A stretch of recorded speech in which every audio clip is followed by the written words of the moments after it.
Welcome to Happy Talks with Dr. Alice and Donovan. Dr. Alice Fong is a holistic naturopathic doctor and founder of Amor de Soi Wellness, and Donovan Jensen is a software engineer and founder of HowToHappy.com. Together, they're out to cause more happiness in the world. Hi, everyone. Hey. Today, me and Donovan are going to be talking about therapy and our experiences with it, the pros and cons, or just about therapy today. Yep. So what is your experience with therapy or your thoughts about it, Donovan?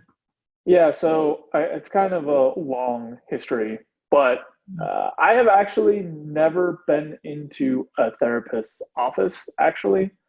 I considered it pretty strongly, several years ago when I was going through a particularly rough breakup before I knew any of these tactics.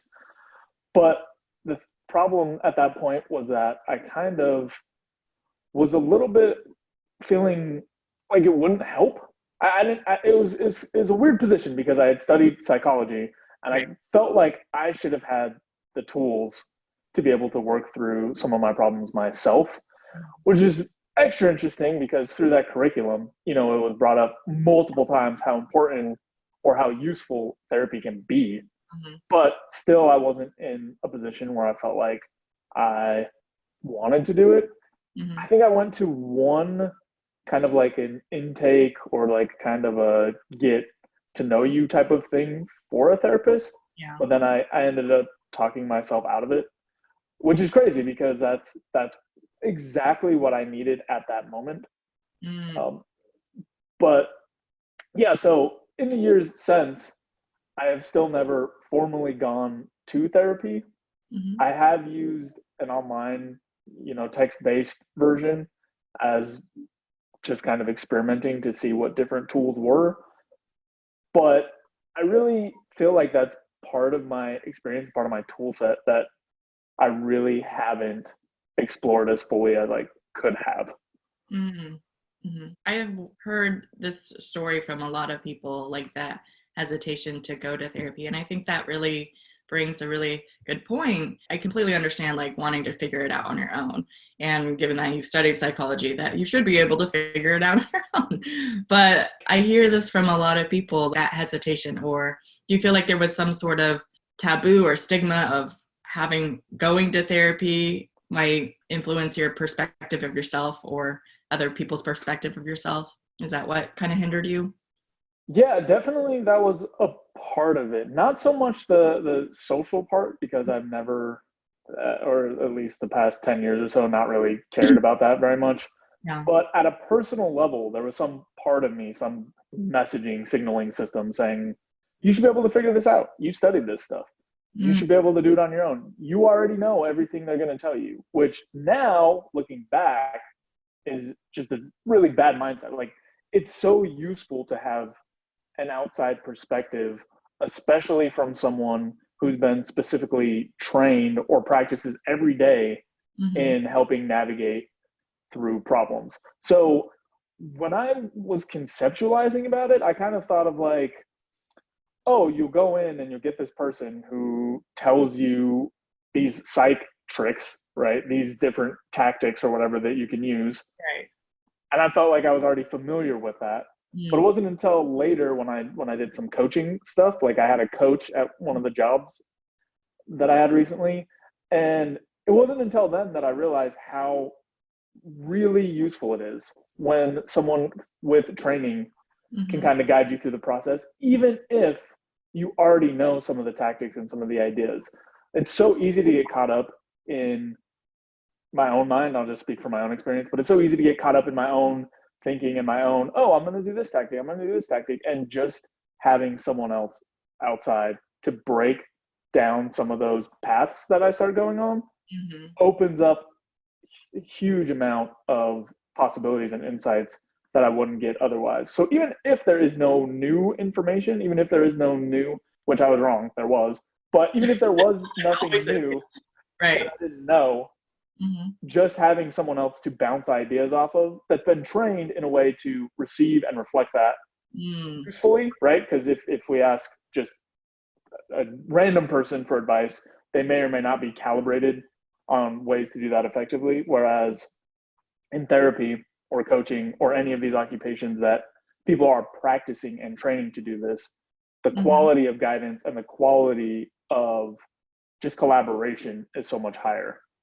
Oh, absolutely. And, you know, when you're trying to analyze or psychoanalyze yourself, you can't really see everything. You have a limited perspective and you know a lot, but, you know, there's this whole other world that you don't know. And I have discovered that too for myself, that, yeah, I know a lot. I studied psychology too for my undergrad, but there's a whole other world that is unknown, that it wouldn't even occur to me to have like a certain thought, because it just wasn't based in my past experiences. And actually what you pointed out of like, yeah, I felt like I should know these things, so therefore therapy was unnecessary. But the thing is like, knowing things doesn't actually make a difference. Like, people know how to lose weight, but that doesn't necessarily make the difference for them of like eating healthier and exercising and the basic things that they know. And I've learned over the years that knowing things actually is very limiting for yourself, because then you're just being like, oh, I know this. So it closes you off to being open to what else is out there. And then you're really not growing and developing yourself. And that's what I've learned, to just be, yeah, I know a lot of stuff, but there's just a vast world of unknown. And, you know, maybe a therapist might be telling me the tools that I already know, but it's just, have I actually applied it to my life and looked in my own life, in my own past, and how it's influencing me now? That's a whole different ballgame, really. Yeah, that's one of the big things that I uncovered too, is there's a huge gap between knowing and doing. Yes. And just having scheduled time to go through and think about, in the case of therapy, kind of your life or whatever things you're trying to work through, having dedicated time to do that and walk through the steps is extremely important, as opposed to just knowing, oh, I know what these steps are. Right. If you don't do them, then that doesn't matter. It's not going to lead to the improvement. Like you were saying with exercise, same kind of thing. I know how to eat fruits and vegetables. If I don't actually plan to do it, then it doesn't help. Yeah, it doesn't matter. So yeah. So on that note, I think that kind of gives a baseline of my experience, but I'd be curious to know what sort of experience you've had with therapy. My first experience with a therapy or counseling really was with my college counselor, my school counselor. And it was kind of for an acute situation where I was dealing with a major breakup, the first love of my life, and then finding out that he actually lied and cheated on me. It was very traumatizing for me. So I went to therapy just to like deal with that, because it was very like a big deal for me, and it helped. I only went to like a few sessions though, and I was like, okay, I feel like I'm steady enough to go back out there and, you know, move on with my life. And so how was that? And then maybe a year or two later, I was in another relationship, a good relationship that lasted about a year. And then we had to break up because he was moving to Japan. So for some fellowship for a year. So we decided to break up for that reason. And so that was also hard for me. So I went to my school counselor again to deal with that. And again, an acute situation. And it wasn't until I was in my medical program where I was actually dealing with a lot of family drama, I guess, or a lot of family issues was going on.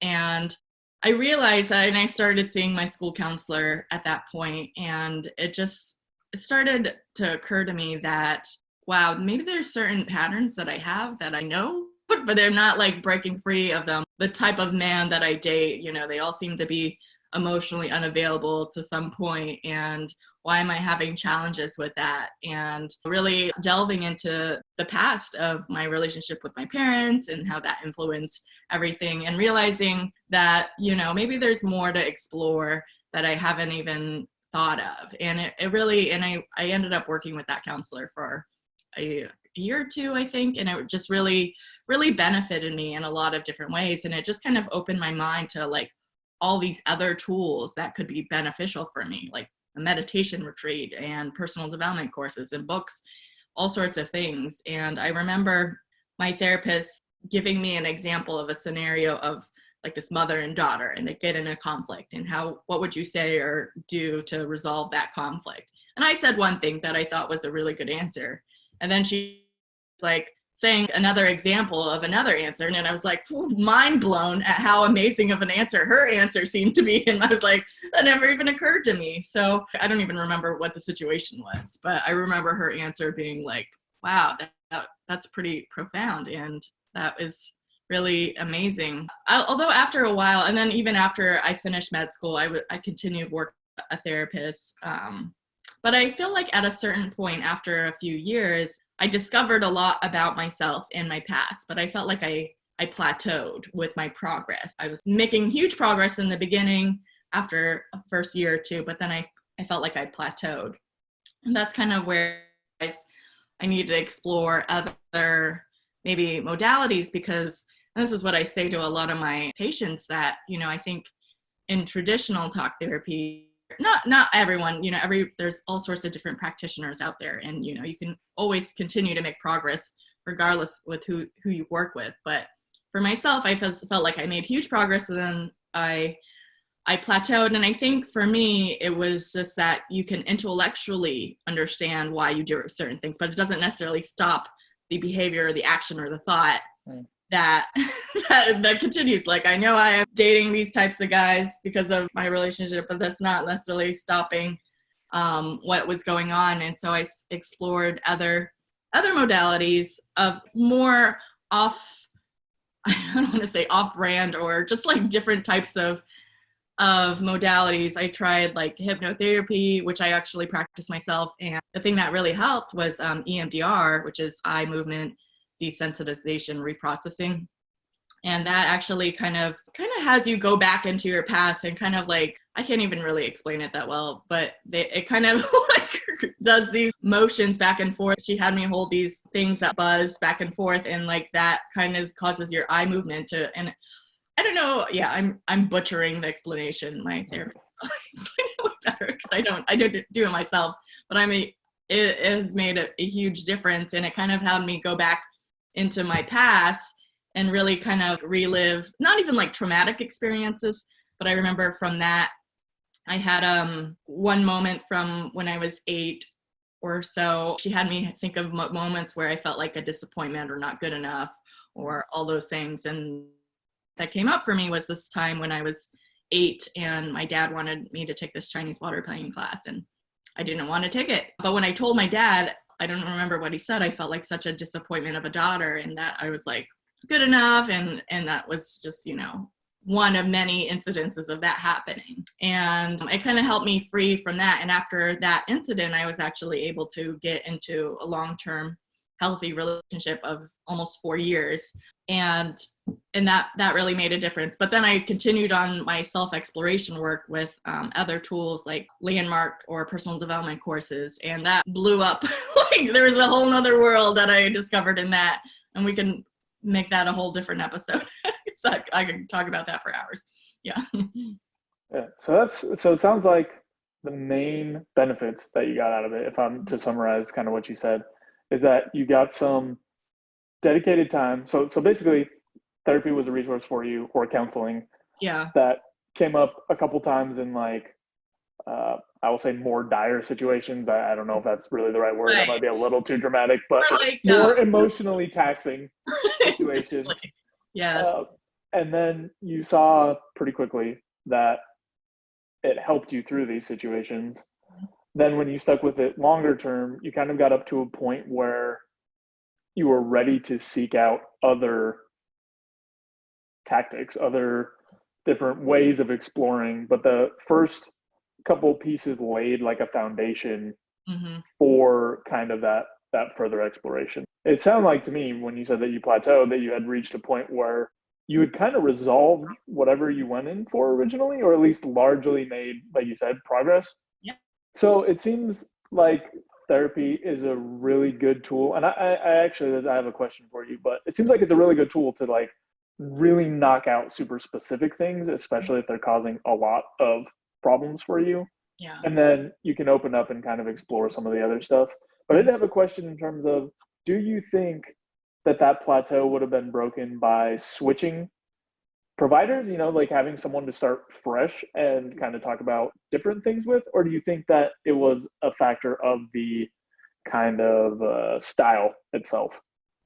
Yeah, I think it could have been a combination of both. And I did switch providers to work with someone who had a different type of modality. And I don't know if she did like the cognitive behavioral therapy or just traditional talk therapy, I would have made like further progress just because she was different. But I was like specific seeking out like a different type of approach versus because I had already at that point done years of just traditional, cognitive behavioral therapy. I was just going to say that there's probably most providers probably have some sort of specialty, right? Or some sort of Yeah. specific cases that they tend to work extra well with. Right. So it probably makes sense that once you've resolved or made progress on or feel like you've got control over some specific set of problems, right, that you would move into other modalities, as you've been calling them. Yeah, and it's really just kind of uncovering more, like peeling back the layers of the onion with yourself. It's not necessarily adding more to things that you know, because I've studied psychology. I've done a lot of different things. I know a lot of things. And I was just realizing, they uncovered a lot in traditional cognitive behavioral therapy, but there were others that seemed to like go deeper and really uncover that emotional, like intellectually I understand why I'm doing a certain thing, but like on an emotional level, that little like 5-year-old girl does not understand that. So it's just like, do you help that little girl that's, because I can't go back to being 5, but there are methods and ways to help that little girl that was hurt so long ago heal in that sense, with like EMDR or hypnotherapy. And I'm sure there's like a ton of other tools too. But I think it's really in the path of self-discovery or self-awareness.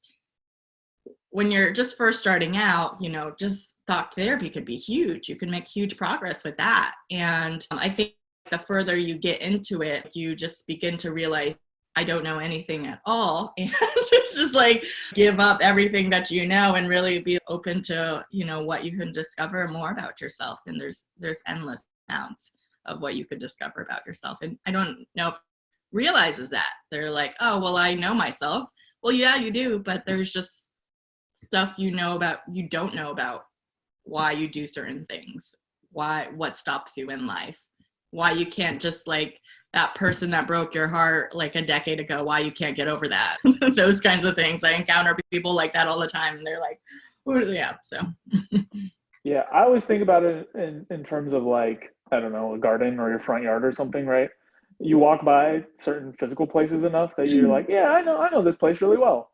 Yeah. But you can always go layers and layers deeper in terms of, do you know exactly how many plants are growing here? Do you know how many petals are growing off of each plant? Like, right. and maybe that level of specificity sounds a little bit strange, but when it comes to understanding ourselves, we can kind of just keep going deeper into the nuances. And sometimes, like knowing exactly how many petals are on every flower in your garden, probably a little bit too much. Like you can go too far down where it's not useful anymore. But a lot of times there's tons and tons of useful information underneath some of those layers, even for something that we feel like, oh, I'm familiar with me because I am me.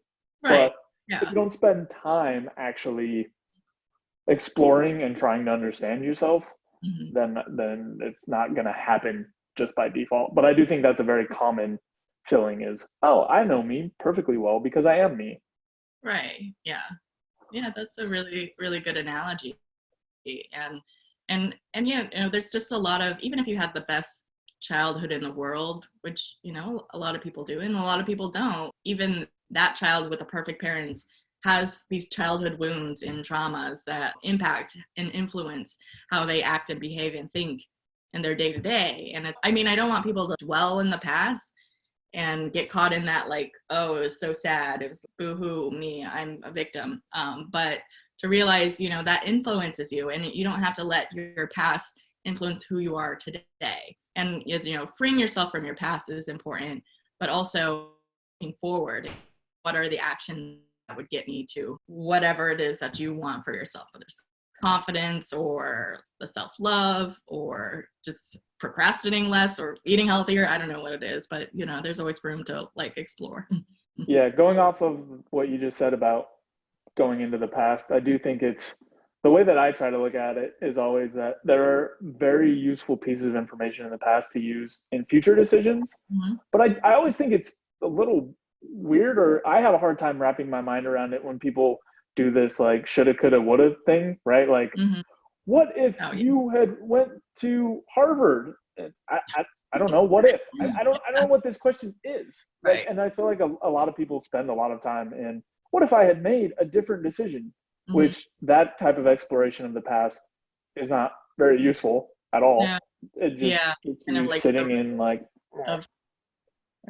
yeah. Right.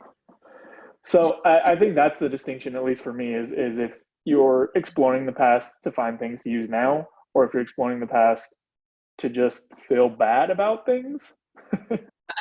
No, there's a difference. Yeah. Or like to dwell on if my dad just loved me more or went to my ball games. That would have just like, yeah.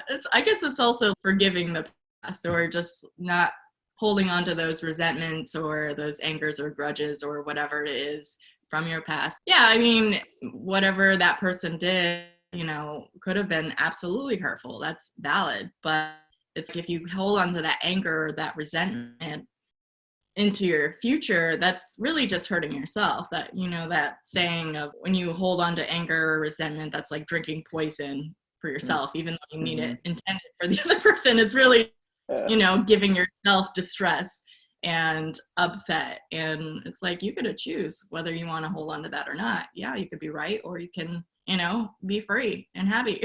Your choice. Choose. Yeah, and a lot of people, it seems like quite a few people carry stuff with them for a very, very long time, but it doesn't produce anything of use. I mean, I guess for some people it kind of influences the way they make future decisions to some degree, but there's also a lot of just revisiting of things that, while they may be painful or they may be uncomfortable, revisiting them and just feeling bad about it doesn't do, like, it's not necessary, and it doesn't help you in the future. So easier said than done, obviously, and there are tools that we will not talk about probably for right now for working through some of that stuff. But the high level thing is there's just no real purpose behind living in the past.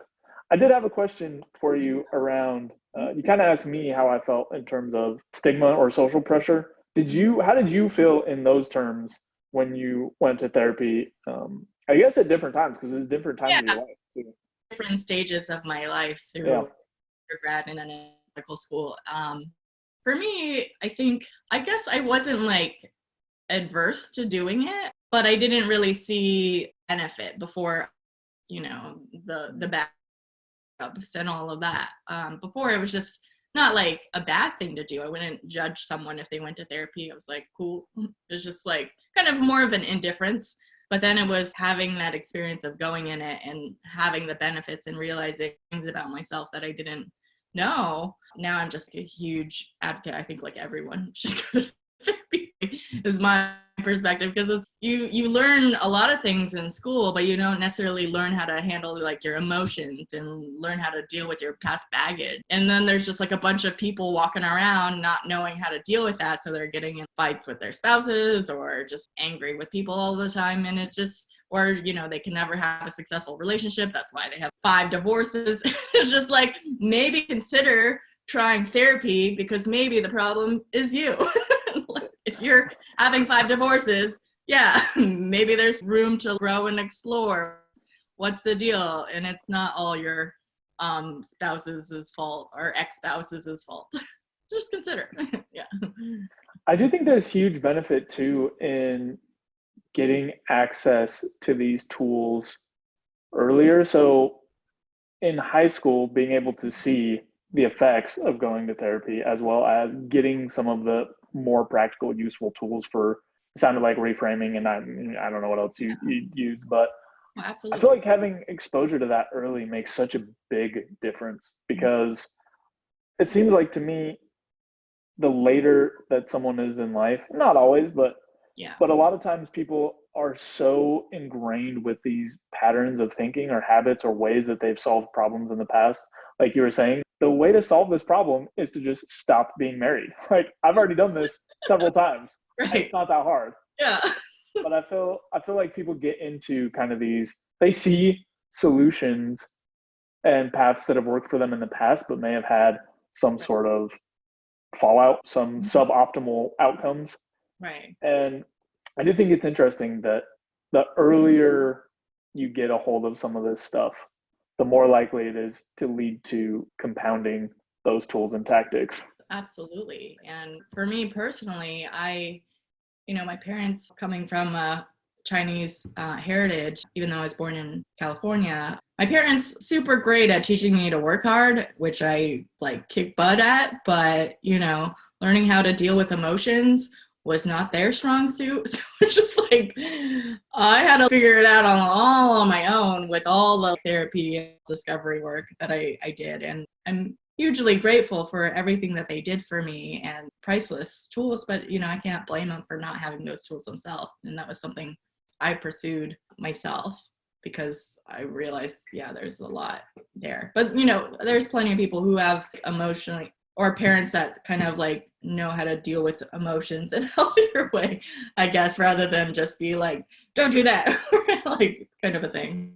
So Yeah, I mean, I can't speak for everyone. I don't know what everyone's experience is, but it seems to me like it's kind of a mixed bag in terms of a very, very small percent of people were taught by their parents lots of really strong, really great tools for handling their emotions and dealing with stuff. yeah. And then everyone else has been passed down some hodgepodge of like, some of these things kind of work. This is the only way that I know how to do this. Right. I know this is bad, but I don't know how else to solve or manage this. And it Right. seems like most people end up with some just mix of skills Yeah. for managing emotions and handling them Mhm. that really leaves people weak for the most part in a couple areas or a couple types of situations. And then of course I think there's another, chunk of people who really get no tools for managing any emotions whatsoever. Yeah. And I just feel like, how can you expect people to teach tools that they themselves don't have? How am I going to teach my Right. kids to do something I don't know about? Right. But I do think it shows in terms of how, or like the kinds of problems that people run into. Because I know for me, in my household, there was not many useful communication tools. Yeah. There was very good baseline at communicating like care, Yeah. which is awesome. I'm very grateful for that. Outside of that baseline though, there was just so many tactics that I'm not on board with anymore. Mm-hmm.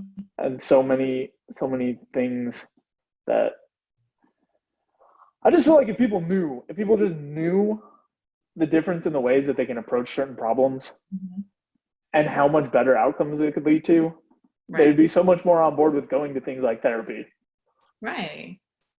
Because Yeah. part of it is knowing that it works, right? Because a lot of people go to therapy and it doesn't quite give them the results they're looking for, Mm-hmm. or they hear that without even going.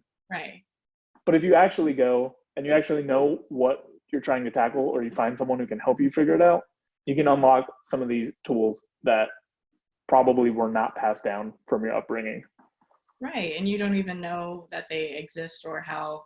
It's really not necessarily, I want to remove that stigma like it's for broken or people that need fixing. And no, it's not. It's just a tool to help you be more effective in your life, in your relationships, and the people that you interact with. And it absolutely helped me in a lot of ways in helping me with relationships, communication. And what you said about coaching is kind of like falls in alignment with that, of just having some outside perspective and offering you like maybe a better, more effective way to handle a situation, like a conflict or emotional whatever. It makes a difference. And it's like, yeah, you could try to figure it on your own. If you try to like learn swimming from a book, it's like not going to be that effective.